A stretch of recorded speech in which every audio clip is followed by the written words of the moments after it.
आज करे सो काल करे सो परसों, इतनी जल्दी क्या पड़ी है, जीना है अभी बरसों।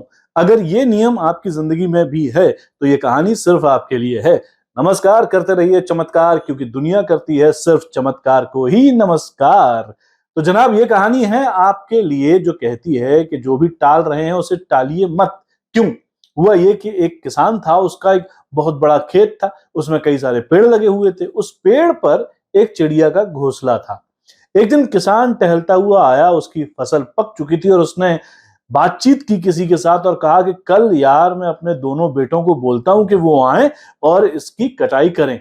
बस फिर क्या था, चिड़िया के जो बच्चे थे जो घोंसले में थे, उन्होंने चिड़िया को शाम को बताया कि ऐसा ऐसा है, और उसने कहा है कि वो कल सुबह आएंगे उनके बेटे और पेड़ काटेंगे और यहाँ फसल कटेगी। ओ, चिड़िया ने कहा डोंट वरी, कल कुछ नहीं होगा। फिर कुछ दिन बीत गए, 7-8 दिन बाद फिर से वो किसान आया और उसने कहा यार फसल तो पूरी पक चुकी है, अब तो काटनी ही पड़ेगी और ये पेड़ों की भी थोड़ी छटाई करनी पड़ेगी, तो मैं कल अपने नौकरों को भेजता हूं। और चला गया कहकर। ये कहकर जब गया तो चिड़िया के बच्चे फिर परेशान हुए। उन्होंने चिड़िया से कहा कि वो आया था और कल वो अपने नौकरों को भेजने वाला है।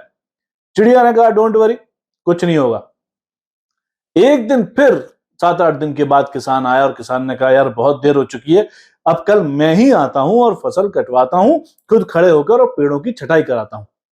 चिड़िया जब शाम को वापस आई तो चिड़िया के बच्चों ने चिड़िया से कहा कि अब वो कह रहा है कि वो कल खुद आएगा। चिड़िया ने कहा बस ये समय आ गया है जाने का। उसने घोंसला उठाया और दूसरी जगह शिफ्ट कर लिया बच्चों को। चिड़िया के बच्चों ने पूछा आपको कैसे पता कि अब वो काटने आएगा ही आएगा?